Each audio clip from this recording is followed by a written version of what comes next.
संभवे गुरुवे नमः। भोलेनाथ महादेव को नीलकंठ क्यों कहा गया है? एक बार दुर्वासा ऋषि अपने शिष्यों के साथ शिव जी के दर्शन के लिए जा रहे थे। मार्ग में उन्हें देवराज इंद्र मिले। इंद्र ने दुर्वासा ऋषि और उनके शिष्यों को नम्रता पूर्वक प्रणाम किया। तब दुर्वासा ऋषि ने इंद्र को आशीर्वाद देकर भगवान विष्णु का परिजात पुष्प प्रदान किया। इंद्रासन के गर्भ में इंद्र ने वह फूल को अपने ऐरावत हाथी के मस्तक पर रख दिया। वह फूल का स्पर्श होते ही ऐरावत भगवान विष्णु के समान तेजस्वी हो गया। उसने इंद्र का परित्याग कर दिया और दिव्य फूल को कुचलते हुए वन की ओर चला गया। इंद्र द्वारा भगवान विष्णु के दिव्य फूल का तिरस्कार होते देखकर दुर्वासा ऋषि के क्रोध की सीमा न रही। उन्होंने देवराज इंद्र को वैभव लक्ष्मी से हीन हो जाने का श्राप दे दिया। दुर्वासा मुनि के श्राप के फलस्वरूप लक्ष्मी उसी क्षण स्वर्गलोक को छोड़कर अदृश्य हो गई। लक्ष्मी के चले जाने से इंद्र आदि देवता निर्बल और धनहीन हो गए। उनका वैभव लुप्त हो गया। इंद्र को बलहीन जानकर दैत्यों ने स्वर्ग पर आक्रमण कर दिया और देवगण को पराजित करके स्वर्ग के राज्य पर अपना सिंहासन जमा लिया। तब इंद्र, देवगुरु बृहस्पति और अन्य देवताओं के साथ ब्रह्मा जी की सभा में उपस्थित हुए। तब ब्रह्मा जी बोले, हे देवेंद्र, भगवान विष्णु के भोग रूपी फूल का अपमान करने के कारण रुष्ट होकर भगवती लक्ष्मी तुम्हारे पास से चली गई है। उन्हें पुनः प्रसन्न करने के लिए तुम भगवान नारायण की कृपा दृष्टि प्राप्त करो। उनके आशीर्वाद से तुम्हें खोया वैभव पुनः मिल जाएगा। इस प्रकार ब्रह्मा जी ने इंद्र को आश्वस्त किया और उन्हें लेकर भगवान विष्णु की शरण में पहुंचे। वहां भगवान विष्णु भगवती लक्ष्मी के साथ विराजमान थे। देवगण भगवान विष्णु की स्तुति करते हुए बोले, भगवान, आपके चरणों में हमारा बारंबार प्रणाम है। हम सब जिस उद्देश्य से आपकी शरण में आए हैं, कृपा करके आप उसे पूरा कीजिए।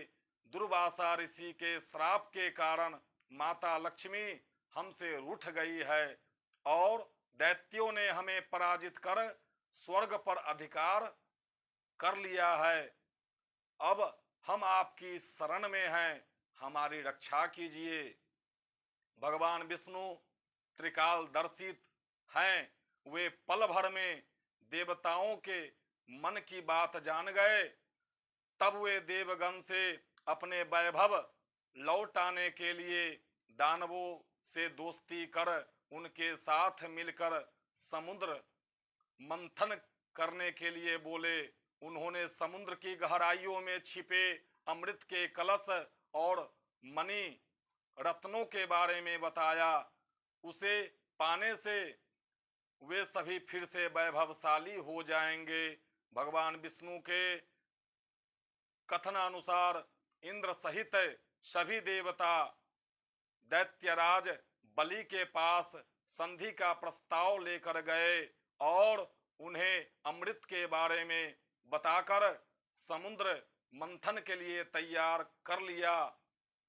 समुद्र मंथन के लिए समुद्र में मंदराचल पर्वत को स्थापित कर बासुकी नाग को रस्सी बनाया गया।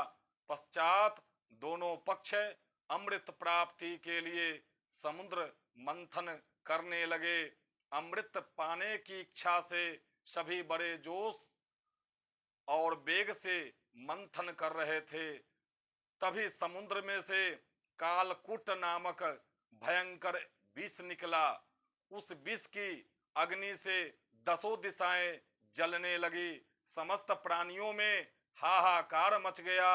देवताओं और दैत्यों सहित ऋषि, मुनि, मनुष्य, गंधर्व और यक्ष इत्यादि उस विष की गर्मी से जलने लगे।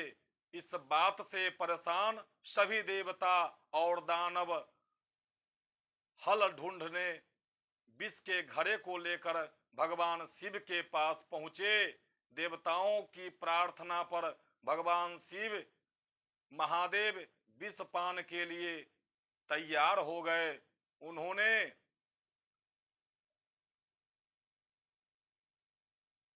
भयंकर विष को हथेलियों में भरा और भगवान विष्णु का स्मरण कर उसे पी गए। भगवान विष्णु अपने भक्तों के संकट हर लेते हैं। उन्होंने उस विष को शिव जी के कंठ यानी गले में ही रोककर उसका प्रभाव समाप्त कर दिया। विष के कारण भगवान शिव का कंठ नीला पड़ गया और वे संसार में नीलकंठ के नाम से प्रसिद्ध हुए।